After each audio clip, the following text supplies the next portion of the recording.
Esto es Antonio Velasco Piña con Regina. 2 de octubre no se olvida y es el capítulo 4, Calmecac en Chapultepec. Es el apartado 3. Una vez que terminaron de comer, los integrantes del quinteto salieron del Hotel Majestic y se encaminaron al estacionamiento donde habían dejado el automóvil. Al serles entregado don Uriel se percató de que su Volkswagen lucía una ostensible abolladura en la salpicadera derecha. De inmediato reclamó el desperfecto, pero los empleados del estacionamiento, mintiendo con el mayor aplomo, respondieron que el automóvil tenía ya dicho desperfecto al momento de su ingreso. A sabiendas de que no iba a perder el tiempo en hacerlo, don Uriel amenazó airadamente con denunciar en la delegación de policía más cercana los daños sufridos en su vida. Tras de acomodarse en el abollado Volkswagen, emprendieron la marcha. Regina se encontraba cansada en extremo. La agotadora tensión derivada del nocturno combate en que destruyera la cárcel de la Luna, el tiempo que llevaba sin dormir y la comida recién ingerida produjeron su efecto. La joven formuló una disculpa por tener que dormirse y pidió la despertaran al llegar a la casa en donde proyectaba hospedarse. En el momento mismo en que empezaba a hundirse en la inconsciencia, alcanzó a percibir que la avenida por la cual se desplazaba el coche coincidía con una invisible línea de energía que conectaba al Zócalo con algún otro lugar que por ello resultaba también sagrado. Comprendió que era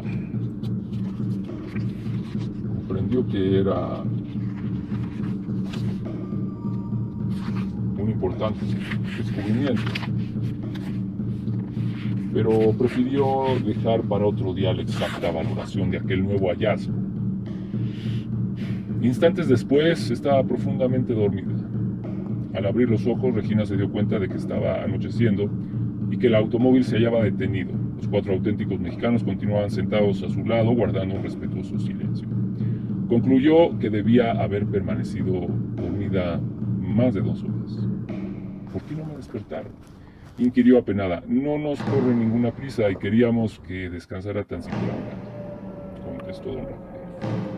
¿Esta es la dirección?, preguntó la joven al tiempo que leía un letrero en el nombre de alumnos y observaba la peculiar construcción junto a la que se encontraban estacionados. Se trataba de una casa de color verde y aspecto ruinoso, bordeada de un corredor en el cual crecía una enorme cantidad de plantas, a grado tal que éstas parecían estar a punto de engullir a las habitaciones, las cuales ostentaban en sus muros exteriores una variada colección de jaulas conteniendo aves de muy diversas especies. No es esta, contestó don Uriel. Me estacioné aquí porque no hay lugar más adelante. Debe estar unas casas después. Vamos de una vez, dijo Regina bajando del coche. El quinteto solo necesitó andar unos cuantos pasos para encontrar la dirección que buscaban. Correspondía a una casa vieja de un solo piso, en cuya fachada destacaba un gran portón de madera. Tocaron a la puerta y acudió una mujer joven de ovalado rostro. Al mencionar Regina el nombre de la señora amiga de sus padres, la interlocutora respondió que dicha señora era su madre y la dueña de la casa. Aún estaban hablando cuando apareció la señora en cuestión. Era una dama de unos 60 años, de amables modales y delgada figura, que de inmediato los invitó a pasar al interior. Todo en aquella casa parecía provenir de un museo de antigüedades. Muebles, cuadros, lámparas, tapetes e incluso sencillos objetos de uso común denotaban tener una edad considerable. La señora expresó gran sorpresa de que hubieran transcurrido ya 20 años desde la fecha en que ella colaborara en el parto que diera nacimiento a Regina. Al ser interrogada sobre la posibilidad de otorgar la casa en arrendamiento, manifestó su conformidad. Explicó que la mayor parte del tiempo lo pasaba ella y su hija en la casa que tenían al pie de los volcanes. Había sido una suerte que las encontrasen en la ciudad, ya que tenían proyectado retornar a la aldea de los Reyes al día siguiente. Discutieron un poco sobre el importe de la renta, pues Regina insistía en pagar un precio superior al que se le solicitaba y finalmente llegaron a un acuerdo. Los 4 auténticos mexicanos se despidieron de Regina, comprometiéndose a volver acompañados de sus respectivas familias. En el caso de don Uriel, ello era fácil, ya que vivía en la misma ciudad. Don Miguel moraba en un estado vecino y podía estar de vuelta al otro día. Para don Rafael y don Gabriel el asunto resultaba un poco más complicado. Sus hogares estaban bastante alejados de la capital de la República. No obstante, estimaron que regresarían en unos cuantos días. A la mañana siguiente, Regina conoció al hijo de la dueña de la casa. Se trataba de un abogado próximo a cumplir los 33 años, el cual también había estado presente 2 décadas atrás en el Día de los Reyes, al ocurrir el nacimiento de la ahora joven reina de México. Al ser presentado, Regina captó en instantánea percepción cuál era el destino que correspondía a la existencia de dicho abogado. Con segura convicción exclamó: «Usted es el testigo». ¿El testigo de qué?, preguntó con extrañeza el recién presentado. «De lo que va a ocurrir en México. Usted será el encargado de redactar el fiel testimonio de los próximos sucesos. Desde luego puede cumplir o no esa misión, en eso consiste su libertad. Pero es esa tarea la que dará sentido a su vida. Francamente no la entiendo. ¿Qué es lo que va a ocurrir en México? ¿A cuáles sucesos se refiere? Para responderle es necesaria una explicación medio complicada, pero si le interesa puedo tratar de dársela ahora mismo. Por supuesto, ya logró usted despertar en mi curiosidad al máximo. Sentados en los antiguos muebles franceses que integraban la sala de la casa, Regina y el testigo tuvieron una prolongada conversación. La joven explicó detalladamente la naturaleza de la ensoñadora influencia lunar, así como el hecho de que dicha influencia dejaría de operar en los próximos 6 meses, de lo cual se derivaban favorables condiciones para lograr despertar la dormida conciencia del país. Al final de su exposición, como viera que el testigo no solo no daba muestras de tomarla por loca, sino que incluso parecía comprender y aceptar lo que le explicaba, Regina lo invitó a que actuase como acompañante del quinteto constituido por ella y los 4 auténticos mexicanos, lo cual le permitiría estar en posibilidad de presenciar cuanto iba a ocurrir y con base en ello elaborar posteriormente el testimonio correspondiente. El testigo no vaciló en aceptar la proposición que se le hacía. Acordaron que en su caso no sería necesario que se trasladasen a vivir con los integrantes del quinteto, pues teniendo su domicilio en una colonia cercana, les sería fácil reunirse diariamente con estos. A media mañana llegó don Uriel acompañado de su esposa. Habían decidido no traer consigo a sus 4 hijos, sino dejarlos en su hogar, el cual no estaba demasiado lejos, y podían por ello estar dando frecuentes vueltas para percatarse de cuanto en él ocurriese.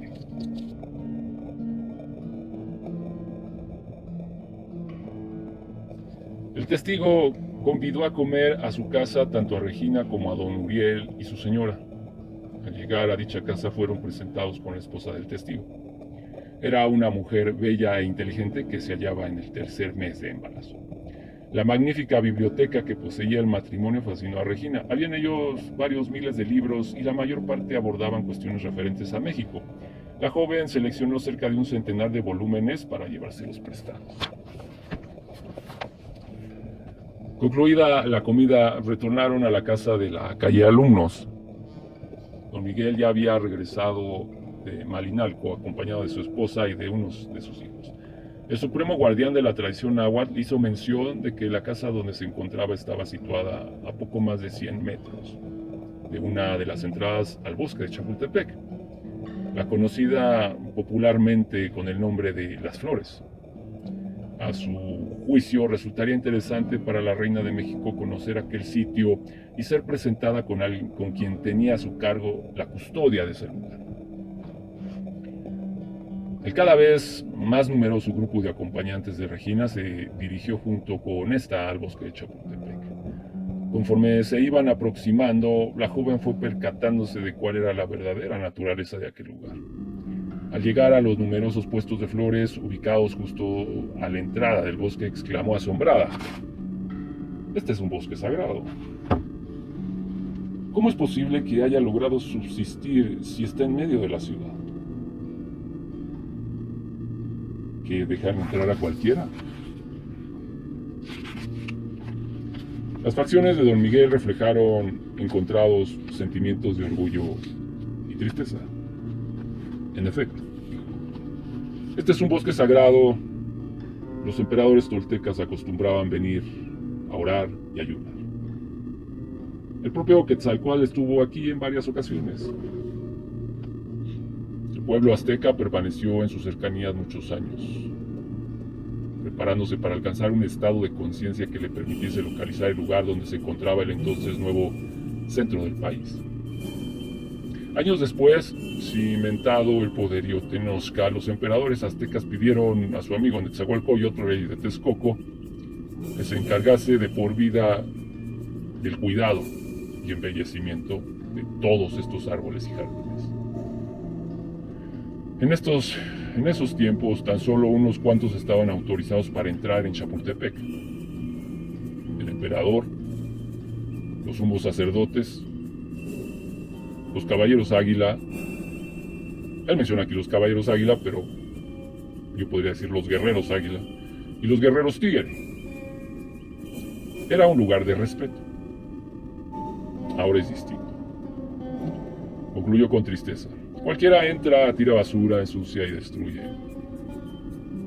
Ya no hay respeto.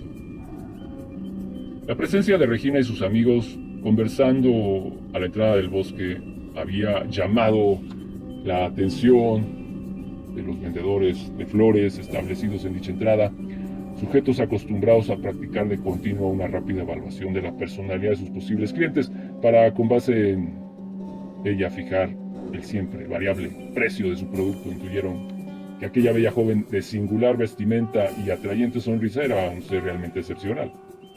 Sin necesidad de ponerse de acuerdo, en forma del todo espontánea, los vendedores fueron acudiendo ante Regina para obsequiarle gruesos ramos de flores de las más variadas especies.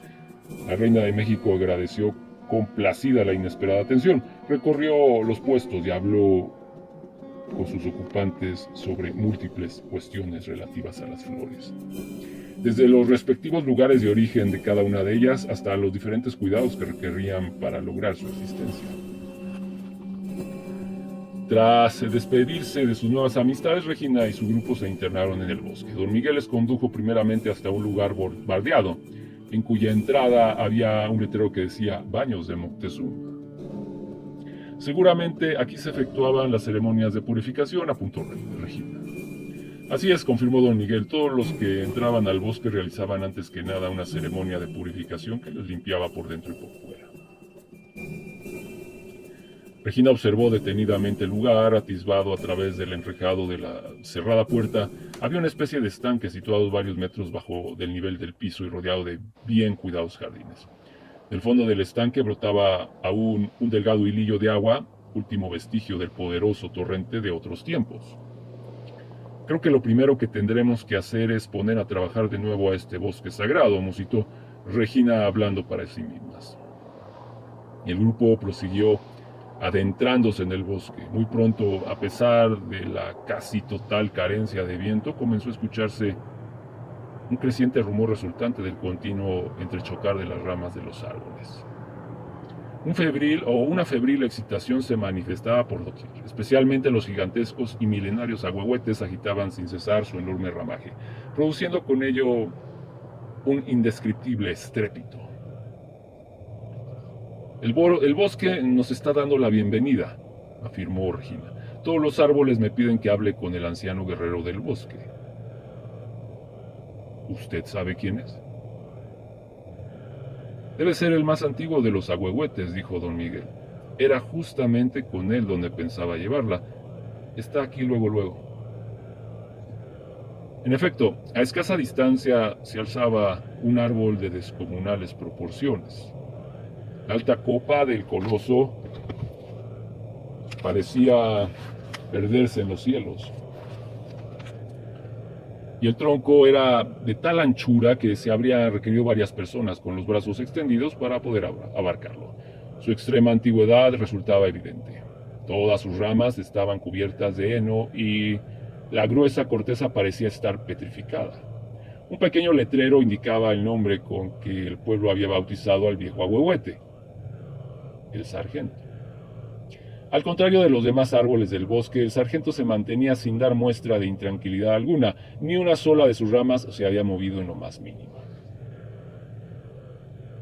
Regina observó en el pretil que rodeaba al árbol la figura grabada de una pequeña lagartija. A su mente acudió el nombre en náhuatl de dicho animalito, Huitzpalli, así como el recuerdo de que tanto el ama Taktra Rinpoche como el maestro Tzu le habían mencionado que existía la tradición de señalar ciertos lugares particularmente sagrados con el dibujo o la efigie de una diminuta lagartija. Comprendió entonces que se hallaba en el sitio más importante del bosque. A sus espaldas se dejaron oír unas pisadas que se aproximaban. Se dio la media vuelta y contempló la figura de un hombre de edad avanzada y morenas facciones, vestido con un deslavado uniforme de color azul. La superior dignidad que emanaba de toda su persona evidenciaba que pertenecía al selecto grupo de quienes han alcanzado una elevada espiritualidad.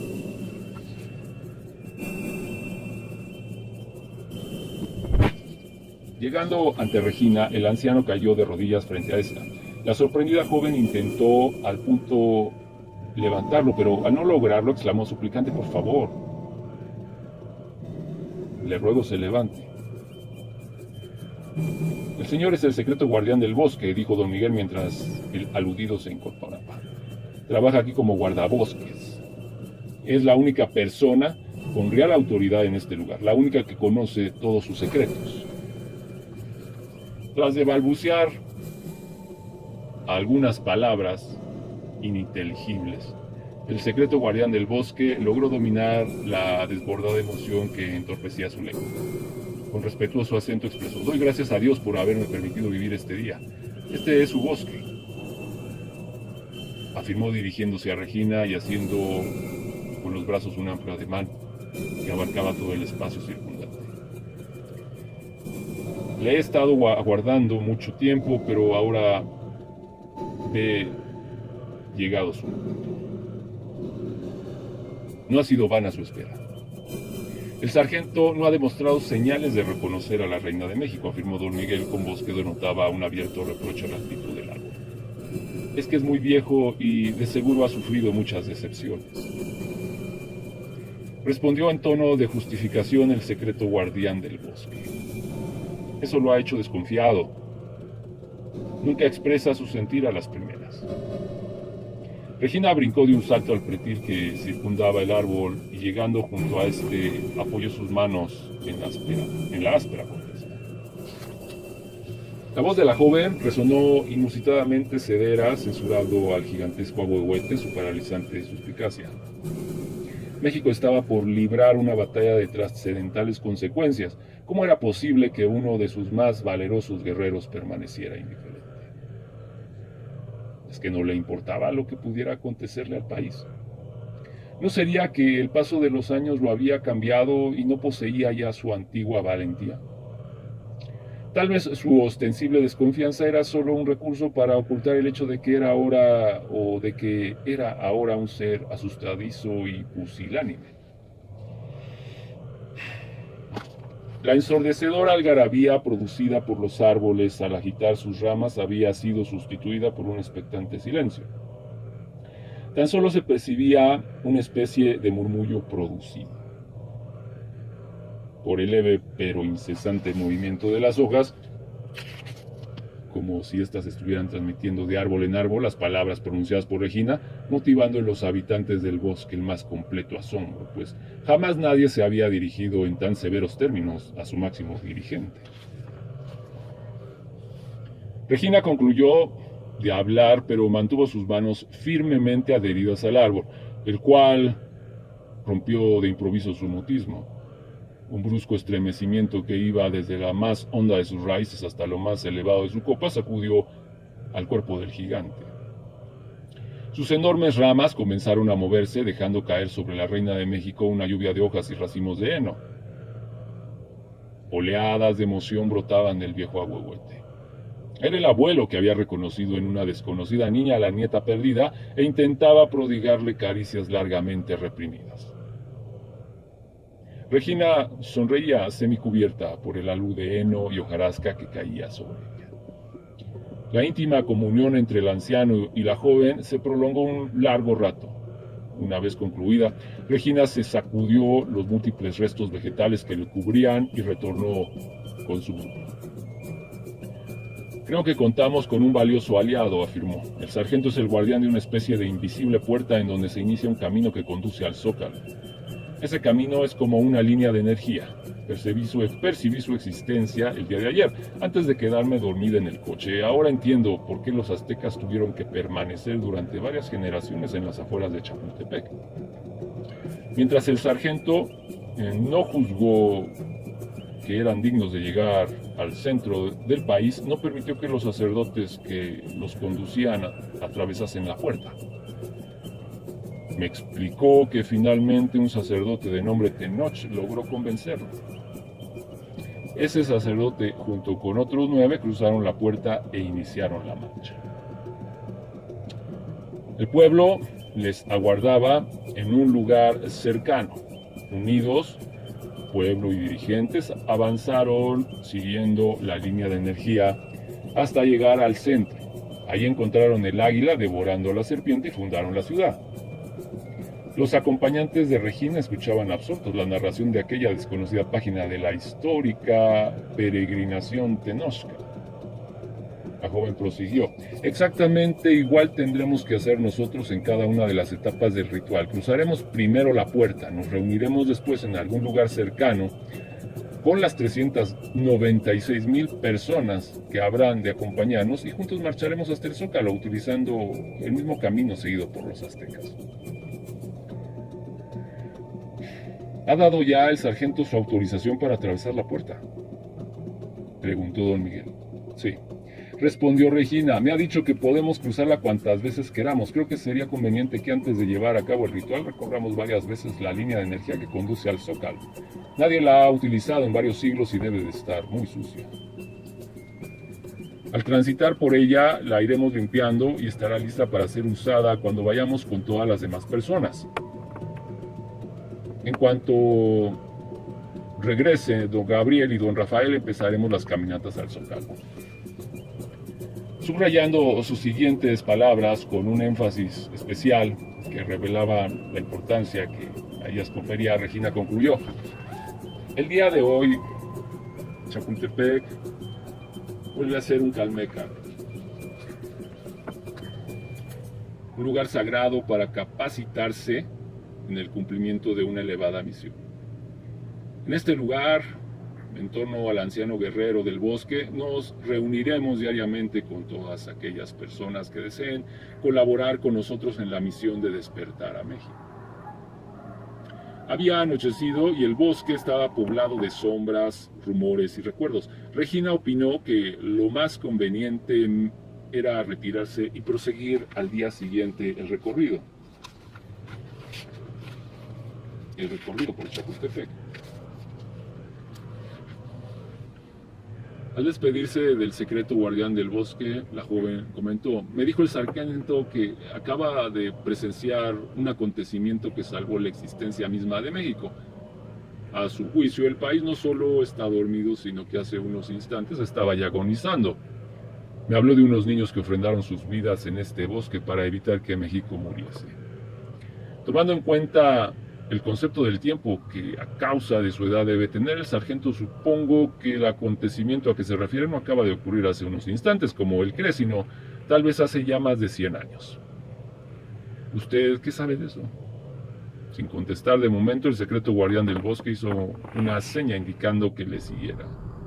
Caminaron unos cuantos metros y llegaron ante un pequeño monumento de piedra cuya extrema austeridad le otorgaba un porte de altiva dignidad.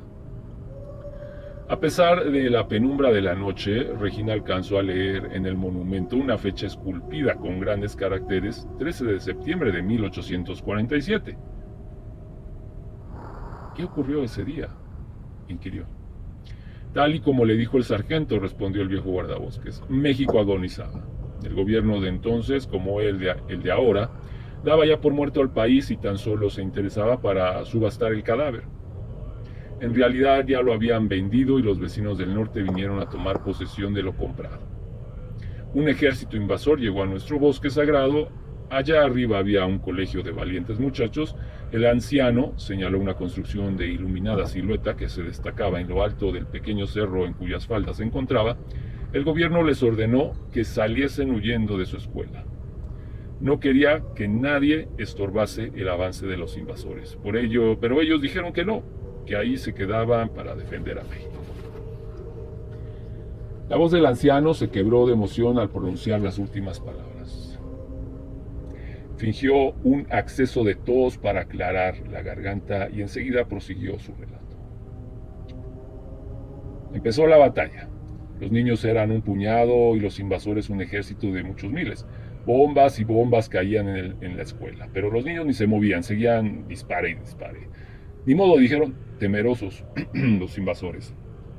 No los pudimos matar desde lejos. Tendremos que enfrentarnos con ellos cuerpo a cuerpo. Empezaron a subir. En eso que llega el coronel Jicotenca con sus 300 soldados. Atacaron como fieras a los invasores y los empezaron a destrozar. Pero eran unos cuantos y los otros muchos. Pudo más la cantidad que la valentía. Los invasores continuaron subiendo y llegaron al colegio. En su extrema sencillez, las palabras del viejo guardabosques lograban transmitir a sus oyentes una realista imagen del suceso que narraba. Estos casi podían escuchar las descargas de fusilería y el retumbar de las botas extranjeras profanando el bosque. El anciano continuó. Y sucediendo entonces una de esas cosas milagrosas, de esas que la gente que solo puede ver con los ojos del cuerpo no podrán entender jamás. Los invasores entraron al colegio y mataron a los niños. Todos murieron pronunciando el nombre de México. Uno de ellos juró, no, a mi bandera no me la toco. Disparó su último cartucho y se envolvió en su bandera y se arrojó desde lo alto de su escuela. Cayó por aquí. Eso fue lo que se vio, pero lo que no se vio fue lo que sintió el país. México tuvo vergüenza. Dormido y moribundo como se encontraba, alcanzó a entrever lo que estaba pasando. De seguro todos los agüehuetes del bosque se lo contaron indignados. Primero sintió mucha vergüenza y después mucha muina. Y México reaccionó, no se murió. ¿Cómo iba a morirse mientras hubiese niños capaces de dar su vida por él? Ancina fue la historia, concluyó. Fue el sacrificio de los niños lo que impidió que nos convirtiésemos en una simple estrellita más en la bandera de los vecinos. El secreto guardián del bosque no dijo más. Sus ojos estaban húmedos de llanto. Regina lo abrazó y besó su frente sin pronunciar palabra. La reina de México y su grupo salieron caminando del bosque sagrado de Chapultepec. Este es el capítulo 3, más bien el capítulo 4, apartado 3, que se titula Calmecac en Chapultepec. Quien quiera consultarlo, pues ahí se